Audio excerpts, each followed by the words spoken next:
You're listening to the Served Up Show, a podcast that features inspiring beverage professionals and topic experts that share their passions through meaningful content.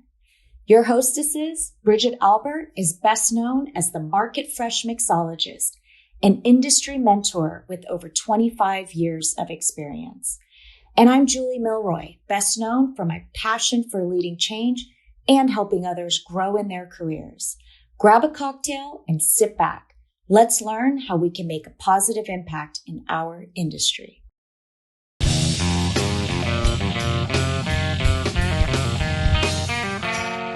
Hey y'all, it's Bridget here. Welcome to Served Up, your backstage pass to the vibrant world of beverages straight from the heart of Las Vegas. Recorded live at WSWA Access Live, we bring you exclusive insights and lively conversations with some of the industry's most influential voices. Join us as we deep dive into the art of science in beverages, exploring trends, innovations, and the stories behind your favorite drinks.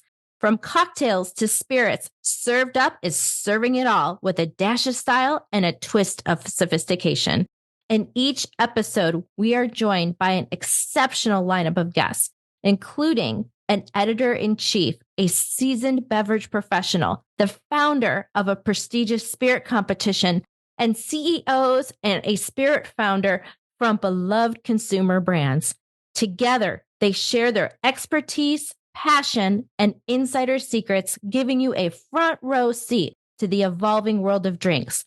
Now, whether you are a connoisseur, an enthusiast, or simply curious about what's in your glass, Served Up is your go-to destination for all things beverage related. So sit back, relax, grab yourself your favorite drink, and enjoy the show.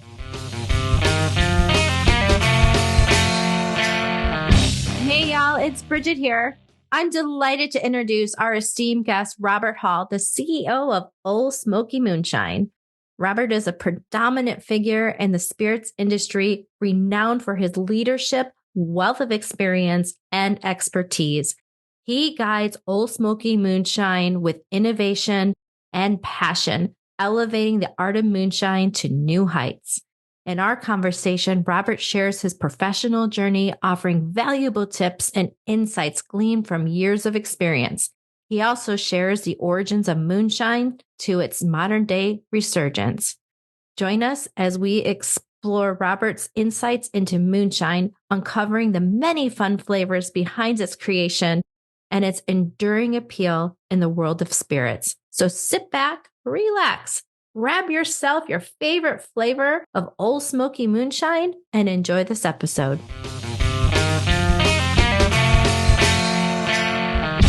Welcome to Served Up, the podcast. Folks, do we have a treat for you today? We are at the WSWA Access Live in Las Vegas. We are about to have a lot of fun with our new friend, Robert Hall, the CEO of Ole Smokey Moonshine. Welcome to the show, Robert. Well, thank you. Very good to be here. Good to be with you. Robert, Ole Smokey Moonshine has become a household name. Can you give our listeners just some background on what is moonshine? Think of moonshine as really an unaged spirit.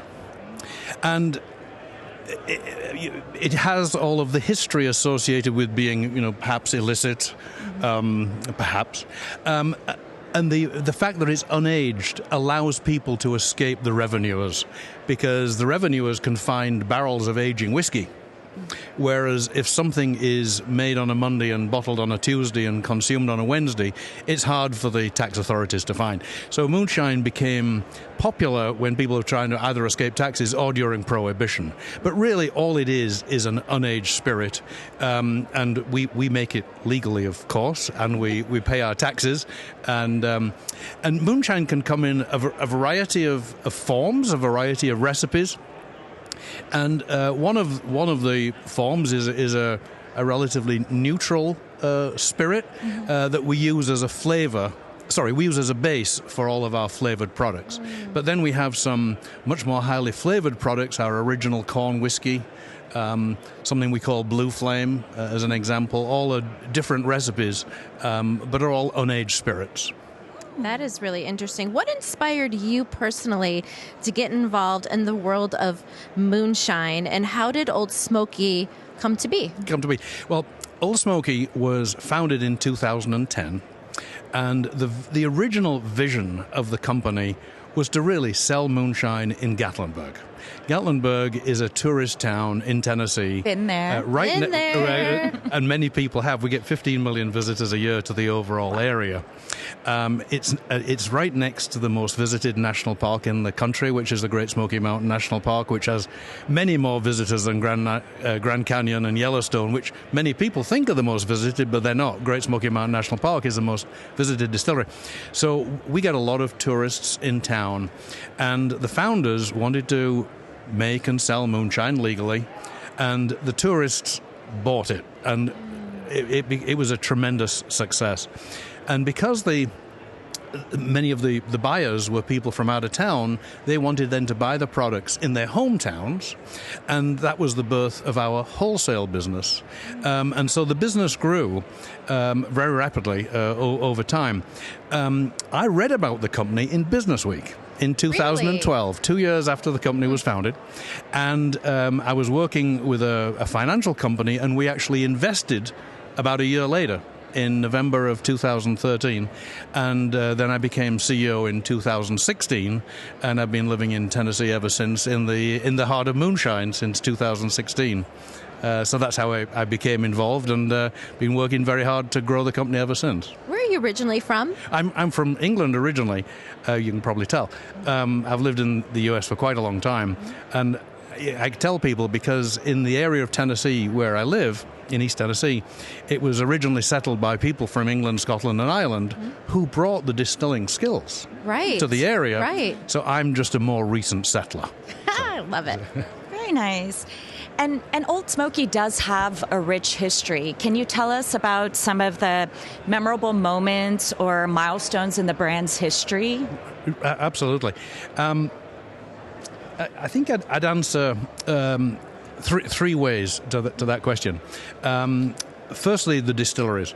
We opened our first distillery, which was open to the public in 2010, which I mentioned earlier. We opened up a second one in 2014, a third in 16, and a fourth in 19. So those have helped the brand develop. And now we are... Our visitation last year was 5.3 million people who came through our door. Wow. Which 5.3 million folks. Which makes us by far the most visited distillery in the world. Absolutely, it does. Just as a benchmark, all of Scotland gets a little over 2 million, and the Kentucky Bourbon Trail gets a little over 2 million people. Wow. So just one of our stores gets over 2 million. Wow. And 5.3 million altogether. So those are milestones in our history. The second would be the products. We started out with moonshine, as you've alluded to. But then we launched a whiskey. We actually bought a facility called the Barrel House in Gatlinburg, and we used some of their recipes and added a lot more recipes and rechristened it Old Smokey Whiskey. And so we did quite well with that in the stores, and then rolled that into wholesale through the Southern Glazers Network in 2017. And then the third set of milestones I would suggest would be brands. Clearly, Ole Smokey is the main brand, and launched in 2010, as I said earlier. But then 2 years ago, we launched a very, very high quality Tennessee straight bourbon whiskey. Nice. I know it's a mouthful, but it has Tennessee whiskey because it's the Lincoln County process, but it's a bourbon. So it's a bourbon and a Tennessee whiskey at the same time. And we launched that under the James Ownby brand. And James Ownby was the fifth great-grandfather of one of our founders. Okay. And he was an over-mountain man. Do you know what an over-mountain man is? I hope you're going to tell me. Well, thought you may not know. He was somebody who fought against the Brits in the Revolutionary War. How do you feel about this? Wait a minute. And he was from over the mountains. He was from the west of the Appalachians, whereas most people in the colonial days were living on the east of the mountains. So he was an over mountain man. He fought in the Battle of Kings Mountain, and I'm totally past it. It's just okay, fine. good. It's not too soon to talk about it. No, not at all. Good. So we introduced the James Ownby, which, as I say, is a very high quality Tennessee straight bourbon whiskey. Then the next brand we just launched in November is Popcorn Sutton, who was a well-known moonshiner, born in North Carolina but lived a lot of his life in Tennessee, very close to where we're located. And so we launched 2 items, an aged whiskey and an unaged liquor, which was Likker, which was what he used to call his moonshine. Yeah, he was cheeky. Yeah. And we used his recipe for the products and just launched them in our stores in November, and they're moving quite well. And we'll be launching them into select wholesale markets in the spring. Oh, that's wonderful. And then the 4th brand. Hold on. Okay, we got more. We this is the last one I'll mention. We actually acquired a tequila business. Really? Tell us summer. about that agave. And My goodness. It's an agave spirit. It's a very high quality tequila designed to make the perfect spicy margarita. It's called Tanteo, and it's the leader in spicy margarita tequilas. And we bought that and moved the distribution over to Southern in as many markets as we possibly could during the fall. So come January 1, everybody's working together to expand distribution of Tanteo tequila. And so look out for it. It's in the Southern Glazers books, and it makes a tremendous spicy margarita. The main SKU is a jalapeno flavored one. We also have a habanero and a chipotle, and then a blanco, which is the unflavored, which is very, very high quality. I think I'd put the blanco up against any other tequila on the market, unflavored tequila. Very, very high quality line, and we're very optimistic about the future. So I'm really excited to try this product, and you're saying that it just makes a beautiful, spicy margarita. Have you tried it in other cocktails, like perhaps in a Bloody Mary? Yes, and yes. A spicy Paloma is tremendous. Yeah, everybody loves spicy. I know my girls are always ordering. The spicy is really increasing, and the number of restaurants that are serving spicy margaritas is growing up over time, and so just getting them to use Tanteo. The benefit for the restaurants is that you get a consistent quality flavor every time. Many restaurants and bars offer spicy margaritas by mushing up jalapenos themselves, or just dropping a slice of a jalapeno into the cocktail. Well, A, it doesn't impart a lot of flavor, and B, you can't always get fresh jalapenos. You can't just buy them just like that, and if you buy them 2 weeks in advance, they may not be very good when you want them. Right. So where the benefit of Tanteo, it's a perfect spicy margarita every time with a fresh, rich jalapeno flavor, and it's not a pepper flavor. There's a richness and a freshness. It's like the umami flavor from a pepper. Yes, folks, you heard it here first. I'm so excited to tell you to go out, grab a bottle of this tequila of Tanteo, because it's just going to put a little kick in your margarita. Right, exactly. In all the best ways. That's right, exactly. So you've got separate brands, and if we go back to the original Ole Smokey Moonshine, there are many different flavors. Many flavors. Yes. Many flavors. So out of all the flavors, what is your personal favorite and why? Well, I love them all. I'm sure they're all your children. I think we have such a broad line. If you think about the line as clears, like apple pie, blackberry, blueberry lavender is a new one. You can drink them straight, but they're great in a cocktail.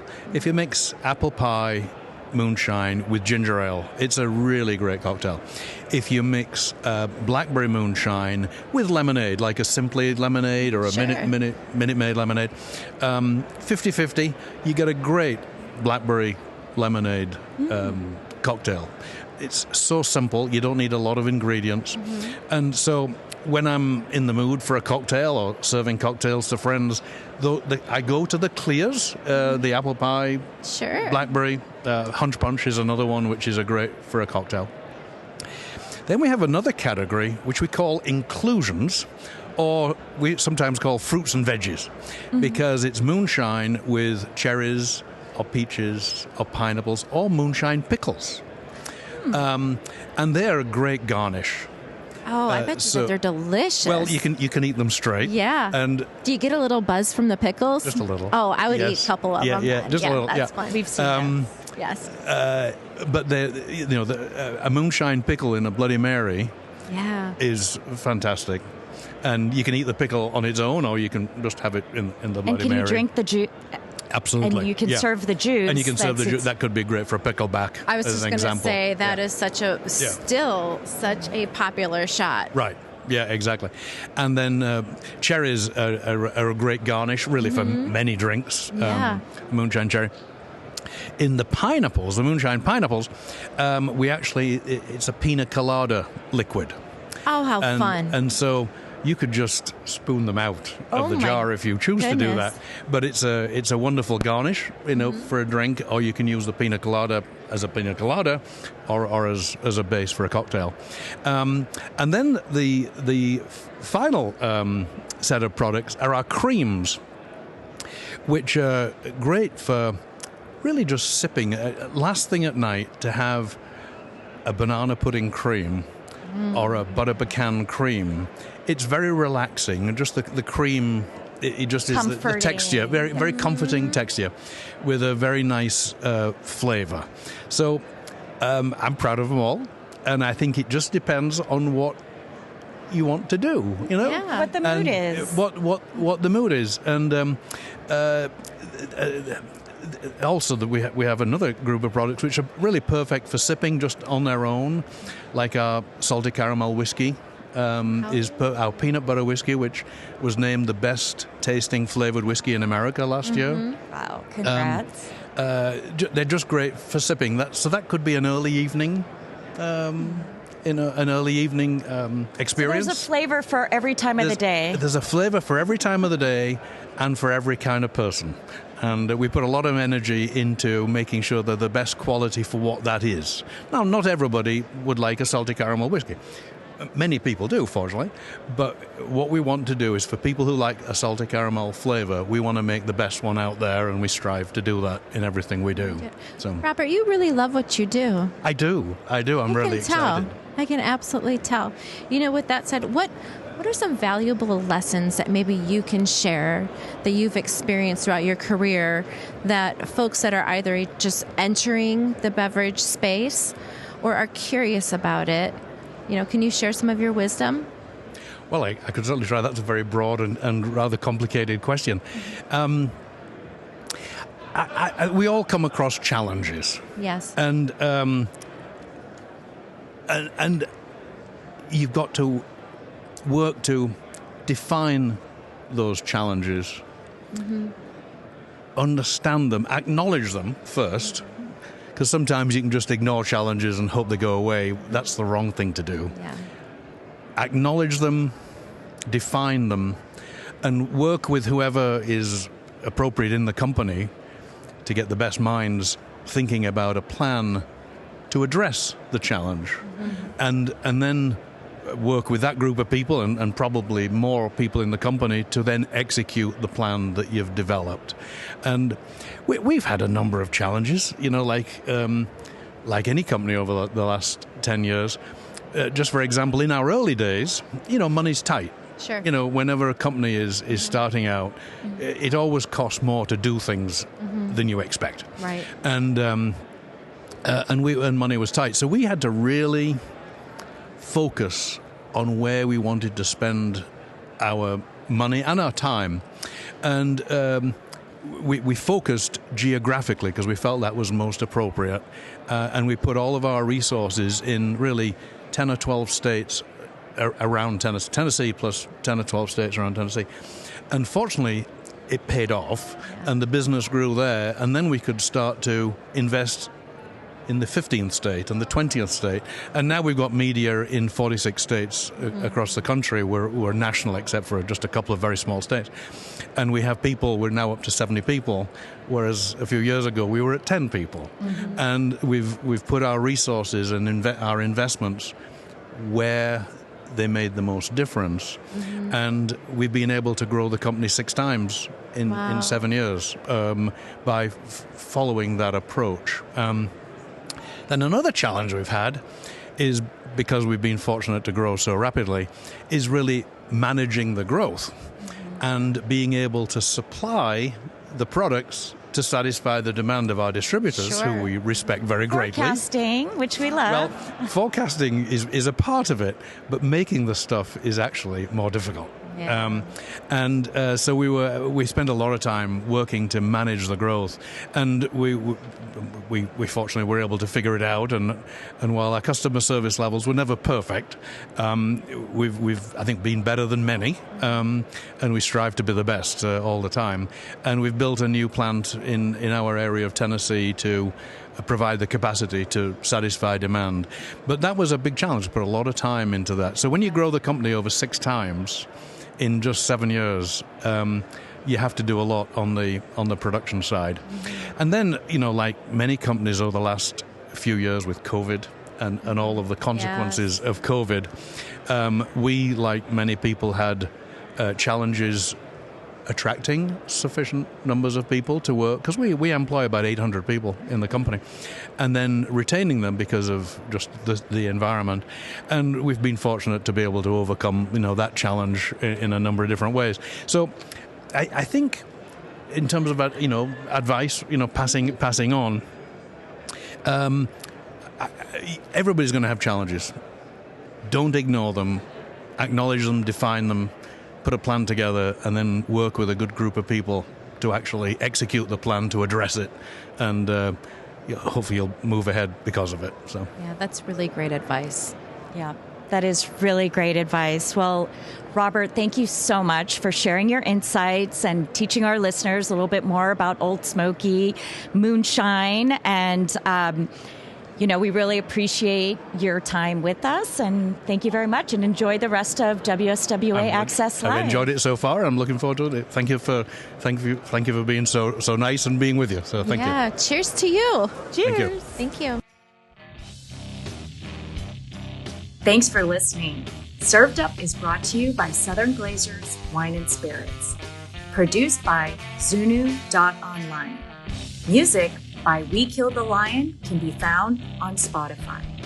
Make sure to subscribe to be notified of future Served Up episodes. Cheers!